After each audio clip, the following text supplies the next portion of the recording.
नमस्कार दोस्तों, स्वागत है आपका साइट फॉर वर्ल्ड के ऑफिशियल लर्निंग प्लेटफॉर्म पर, जहां स्टूडेंट्स और जॉब सीकर्स के लिए करियर, टेक्नोलॉजी और प्लेसमेंट से जुड़ी इंडस्ट्री ओरिएंटेड और प्रैक्टिकल नॉलेज दी जाती है। अगर आप अपनी स्किल्स को नेक्स्ट लेवल तक ले जाना चाहते हैं तो आप बिल्कुल सही जगह पर आए हो। चलिए शुरू करते हैं आज का इम्पोर्टेंट सेशन। नमस्ते स्टूडेंट्स, आज का टॉपिक है पीएचपी फॉर बिगिनर्स। ये डायनामिक वेबसाइट्स की दुनिया में आपका पहला कदम है। आप रेडी हो? फोकस मोड ऑन है ना? मोबाइल साइड में रख दिया? स्क्रीन पे पूरा ध्यान है? चलो शुरू करते हैं। ओके, तो ये रहा आज का अपना प्लान। सबसे पहले समझेंगे कि आखिर ये पीएचपी है क्या। फिर अपना पहला कोड लिखेंगे, हेलो वर्ल्ड वाला। उसके बाद वेरिएबल्स और डेटा टाइप्स को आसान भाषा में समझेंगे और लास्ट में सब कुछ जोड़कर एक छोटा सा प्रैक्टिकल डेमो बनाएंगे। एकदम सीधा रास्ता है, बस साथ साथ चलते रहना। अभी तक आपने जो भी वेबसाइट बनाई है HTML और CSS से, वो थोड़ी स्टैटिक है ना? मतलब जो लिखा है बस वही दिखता है, यूजर उससे बात नहीं कर सकता, जैसे लॉगिन करना या कोई फॉर्म भरना। ये एक प्रॉब्लम है और इसी प्रॉब्लम का सॉल्यूशन है PHP। तो ये PHP है क्या? बिल्कुल सिंपल शब्दों में ये आपकी वेबसाइट का दिमाग है, ब्रेन्स। ये एक सर्वर साइड लैंग्वेज है। इसका मतलब है कि सारा जादू सर्वर पर होता है, कोड वहां चलता है, प्रोसेसिंग वहां होती है और एंड में जो फाइनल रिजल्ट है ना, वो HTML बनकर आपके ब्राउजर को मिल जाता है। सिंपल। चलिए इस कॉन्सेप्ट को थोड़ा और गहराई में समझते हैं।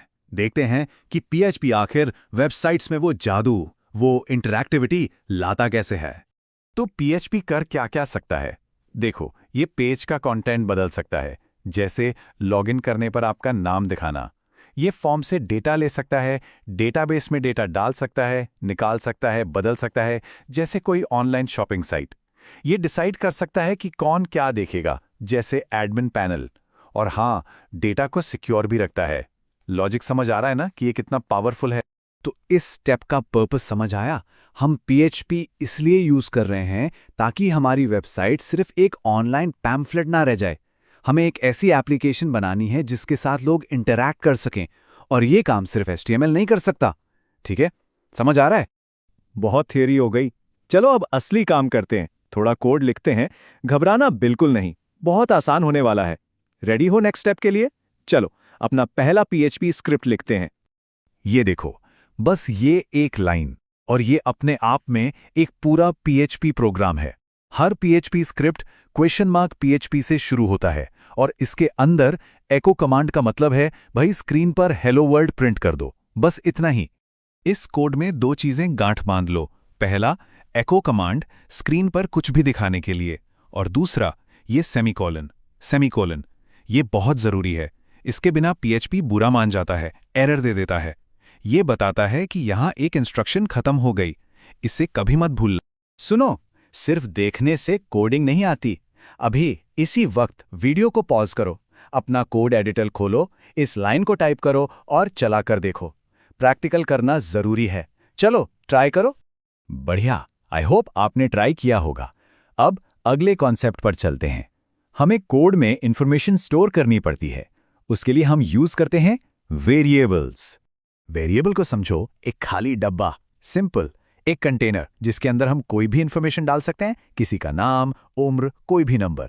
और PHP में हर डब्बा मतलब हर वेरिएबल $, से शुरू होता है। ये इसकी पहचान है।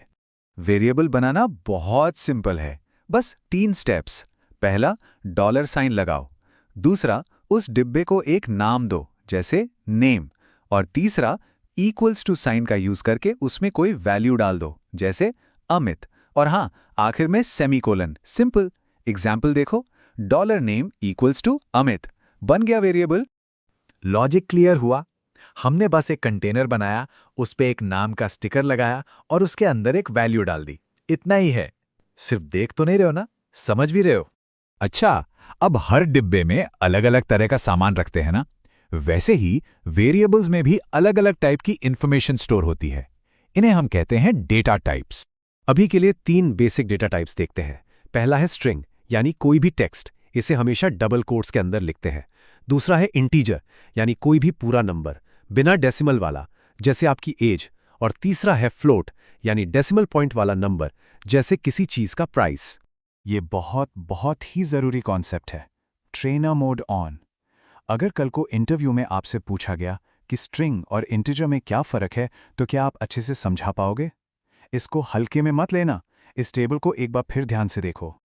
ओके, अब तक हमने जो भी अलग अलग चीजें सीखी हैं ना, इको, वेरिएबल्स, डेटा टाइप्स, अब उन सब को जोड़कर कुछ काम का बनाते हैं।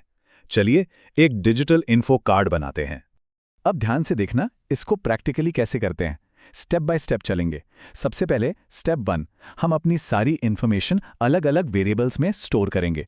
यहां देखो, एक डॉलर नेम वेरिएबल बनाया जो कि एक स्ट्रिंग है, एक डॉलर एज बनाया जो एक इंटीजर है, और एक डॉलर सिटी जो फिर से एक स्ट्रिंग। अब स्टेप 2, हम इस डेटा को एको कमांड से डिस्प्ले करेंगे। ध्यान से देखो, हम HTML टैग्स और अपने PHP वेरिएबल्स को एक साथ प्रिंट कर रहे हैं, और इनको जोड़ने के लिए हमने बीच में ये डॉट लगाया है। ये बहुत इंपॉर्टेंट है। ये टेक्स्ट और वेरिएबल को चिपका देता है। इस प्रोसेस को कंकैटिनेशन कहते हैं। एग्जाम्पल क्लियर था? चलो, अब आपकी बारी है। रुको, सिर्फ देखने से काम नहीं चलेगा। वीडियो को पॉज करो और इस पूरे कोड को खुद से टाइप करो। अपनी डिटेल्स डालो और चलाकर आउटपुट देखो। गलती हो तो होने दो, उससे फिक्स करने से ही सीखोगे। अभी करो। तो चलो एक क्विक रिकैप करते हैं कि आज हमने क्या सीखा। हमने समझा कि PHP क्या है और इसका यूज क्यों होता है। हमने अपना पहला हेलो वर्ल्ड स्क्रिप्ट लिखा। हमने वेरिएबल्स का यूज करके डेटा स्टोर करना सीखा, और हमने स्ट्रिंग और इंटीजर जैसे बेसिक डेटा टाइप्स को भी समझा। सब क्लियर है? कोई कंफ्यूजन तो नहीं? एक चीज हमेशा अपने दिमाग में रखना, कोडिंग एक प्रैक्टिकल स्किल है। ये सिर्फ थ्योरी पढ़ने से नहीं आती, ये कोड लिखने से आती है। जितना ज्यादा आप प्रैक्टिस करोगे, उतने ही बेहतर डेवलपर बनोगे। तो अब आपका काम है प्रैक्टिस करना। जो आज सीखा है उससे अलग अलग वेरिएबल्स बनाकर ट्राई करो। अगर कोई भी डाउट है तो कमेंट सेक्शन में जरूर बताना। नेक्स्ट सेशन में हम और भी मजेदार चीजें देखेंगे, जैसे लूप्स और कंडीशंस। रेडी हो उसके लिए? All the best, keep learning. तो हमारे चैनल को सब्सक्राइब कीजिए और वीडियो को अपने दोस्तों के साथ शेयर जरूर कीजिए। कमेंट सेक्शन में अपना डाउट या नेक्स्ट टॉपिक लिखना मत भूलिएगा।